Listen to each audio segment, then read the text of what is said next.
Bienvenue dans cette nouvelle édition du QG Week-end. Au sommaire, à quelques jours de l'ouverture des négociations politiques, c'est un signal fort qui est envoyé à la société civile guinéenne.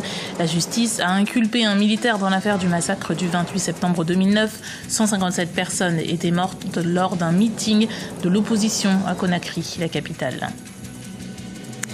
Un militaire ne pourra plus s'engager en politique au Burkina Faso. Il devra d'abord démissionner et quitter l'état-major. Les parlementaires ont voté une loi en ce sens vendredi. C'est un véritable tournant pour la société burkinabé qui n'a connu que 2 régimes civils. Le 8e art au service des plus démunis au Rwanda. Un photographe rwandais portraitise ses contemporains les plus modestes dans l'espoir de susciter la générosité des organismes concernés. Mais d'abord, depuis ce vendredi, 10 Tunisiens ont été enlevés au consulat de la Tunisie à Tripoli, la capitale libyenne. Les autorités tunisiennes et libyennes travaillent ensemble et dénoncent des violations de normes diplomatiques. Ce genre de rapt est malheureusement devenu fréquent en Libye. Déjà au mois de mai, 254 Tunisiens avaient été détenus pendant une dizaine de jours par la coalition milice Fajar Libya. Elle exerce son contrôle sur la capitale et c'est cette coalition qui est soupçonnée d'être à l'origine de ce nouvel enlèvement. En Guinée, la justice a inculpé un militaire dans l'affaire du massacre du 28 septembre 2009. Le stade Conakry avait été pris dans un meeting et 157 personnes étaient décédées. Une nouvelle saluée par les familles des victimes qui espèrent l'ouverture d'un procès. Ibra Radinjaï.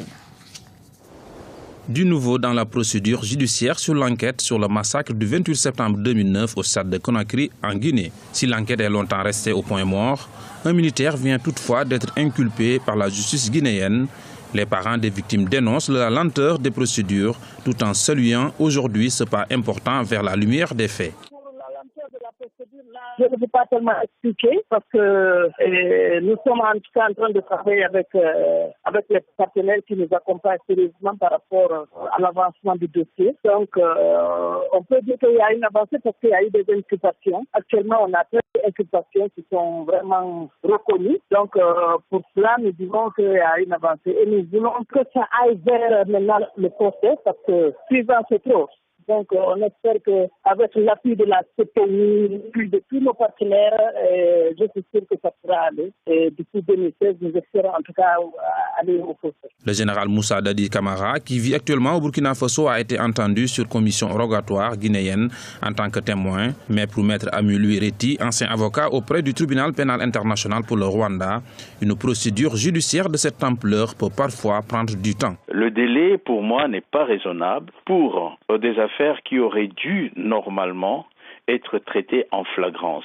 Et là, je comprends effectivement le souci des victimes, d'autant plus que l'affaire renaît à l'aune des échéances politiques. Mais je dois aussi préciser aux victimes que comparé à d'autres affaires de même niveau, l'on peut considérer effectivement que ce délai est raisonnable selon ce que la loi prévoit comme étant éventuellement le délai de prescription de l'action publique. Donc l'action publique ne peut pas s'éteindre avant 20 ans, 25 ans ou 30 ans selon les législations. Donc comparé à 7 ans, nous sommes en plein dans ce que la Constitution, ou du moins les lois pénales, considèrent effectivement comme étant un délai raisonnable. 3 nouvelles personnes ont été inculpées, dont le numéro 2 de la junte en 2009, Mamadouba Toto Camara, et 4 autres personnes ont été entendues comme témoins ces derniers mois.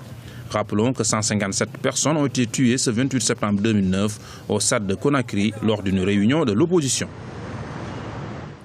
Les députés burkinabés viennent de voter une nouvelle loi majeure dans le statut de l'armée. Elle trace une nette séparation entre les forces armées et le pouvoir politique. Toute personne souhaitant se présenter en politique devra désormais démissionner de son poste de militaire.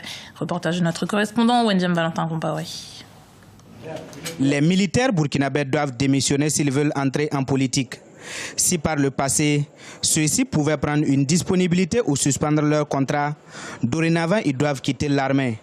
Ainsi en a décidé le Conseil national de la transition le vendredi 5 juin 2015. Un projet de loi défendu par le gouvernement. Une loi qui s'explique selon ses parlementaires. Imaginez-vous un militaire qui prend sa disponibilité de 1 an, 2 ans et qui compétit sur le plan politique et qui, à la fin, doit revenir sous la coupe d'une autorité qu'il aurait combattue pendant la campagne. Est-ce que ce dernier-là pourra vraiment mettre en application ou respecter les instructions que cette nouvelle autorité civile-là lui donnera? Donc ce sont ces genres de questions que nous nous sommes posées et aujourd'hui, nous avons fait un choix. Le choix, il est très clair. Un militaire, pour faire de la politique, il faut simplement démissionner. Depuis l'indépendance de Burkina Faso en 1960, le pays n'a connu que 2 présidents civils. Aussi, plusieurs organisations de la société civile exigent-elles leur retrait définitif de la scène politique. Sur 12 régimes politiques, 8 ont été des régimes militaires. Cela veut dire que Burkina et ses populations ont été échaudées. Et ce n'est pas des exemples à suivre. Le problème chez eux, quand tu discutes avec eux, ils posent leur revolver sur la table. Toi, tu es assis en face, les mains nues.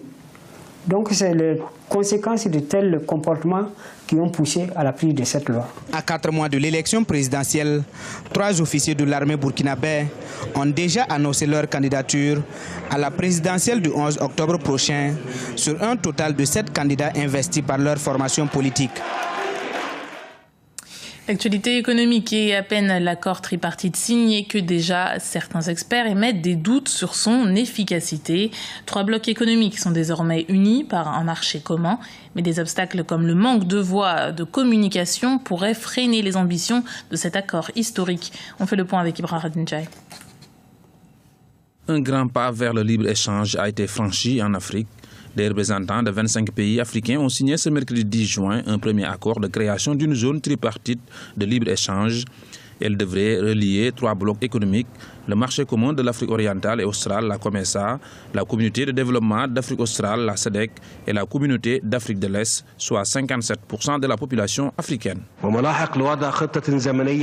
Nous essayons d'établir un calendrier pour exécuter tous les points de l'accord.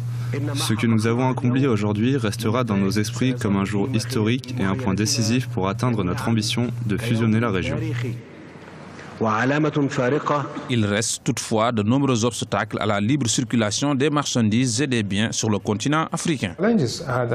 Les défis sont liés à l'aspect purement bureaucratique. Dans ces pays dont certains sont arabophones, anglophones et francophones, l'infrastructure n'est pas adaptée parce que vous ne pouvez pas conduire une voiture ou prendre un train du Caire à Cape Town. Donc c'est un concept très élégant, mais cela prendra un certain temps pour le réaliser et ne pas parler des avantages qui prendront beaucoup plus de temps à se manifester pour les pays participants. Certains analystes suggèrent de renforcer les organes régionaux déjà existants, tels que la CEDEAO, la Communauté économique des États de l'Afrique de l'Ouest, avant de créer de nouveaux organes. Avant de combiner ces 3 groupes, il serait d'abord intéressant de faire travailler ces pays individuellement afin qu'ils perçoivent les avantages de l'Alliance plutôt que d'essayer de combiner 54 pays africains. Par conséquent, si la CEDEAO en tant que groupe peut travailler à améliorer les conditions économiques de l'Afrique de l'Ouest, si l'EAC East African Community qui fonctionne très bien peut faire cela et améliorer la qualité de vie et la production économique en Afrique de l'Est, si la SADC, la zone de développement sud-africaine, peut faire cela, vous avez vu ce qui se passe en Afrique du Sud. Ils chassent déjà les étrangers. Donc d'une part, vous chassez les étrangers. D'autre part, vous dites que vous souhaitez une intégration. Il y a là une certaine incohérence. La nouvelle alliance, si elle devient effective, constituera 60% du produit intérieur brut du continent, soit 1,2 milliard de dollars, et devra contribuer à la croissance de 30% du commerce en Afrique. L'accord devrait être mis en œuvre si toutes les conditions sont réunies d'ici 2017. Zoom sur un photographe engagé au Rwanda. Samuel Ngendaimana utilise ces clichés pour dénoncer les conditions de vie des plus démunis. Avec ses photographies, il espère faire réagir les organismes concernés. Son portrait avec notre correspondant au Rwanda, Olivier Jacotan. La photographie comme moyen pour rehausser les conditions de vie des pauvres au Rwanda, c'est le vœu de Samuel Ngendaimana. Ce trentenaire a une passion pour ce métier depuis l'adolescence. Cette passion prendra une nouvelle tournure en 2009. Il parcourt désormais de plus en plus les contrées du Rwanda à la recherche d'images expressives. C'est la femme qui est sur la photo, derrière moi. Elle avait 3 enfants. Elle était abandonnée par son mari. Elle est louée une maison de moins d'$1 par mois. J'ai dit pourquoi pas s'engager dans cette situation, ou bien dans cette photographie, de prendre des photos déjà qui vivent, qui sont dans la misère, pour montrer les institutions gouvernementales, les organisations privées qui peuvent sauver ou bien aider les pauvres. De nombreux jeunes s'adonnent davantage à la photographie au Rwanda. Très peu sont des professionnels. Après avoir évolué quelques années comme amateur, Samuel a pu se faire former en Afrique du Sud en 2012. Mais il reste confronté à un réel défi. Juste quand tu travailles sans toutefois avoir beaucoup d'argent ou bien des matériaux qui sont très professionnels, et ça te dérange. Samuel Ngendaimana a été élu en 2013 meilleur photographe du Rwanda. Il a même créé un site internet pour donner plus de visibilité à son travail. Le Rwanda ne dispose pas pour le moment d'écoles spécialisées dans la formation des photographes. Du sport pour terminer ce journal, et la première journée éliminatoire de la CAN 2017 a commencé vendredi. Et déjà, première surprise, la Guinée s'est fait battre d'entrée par le Swaziland. 2-1.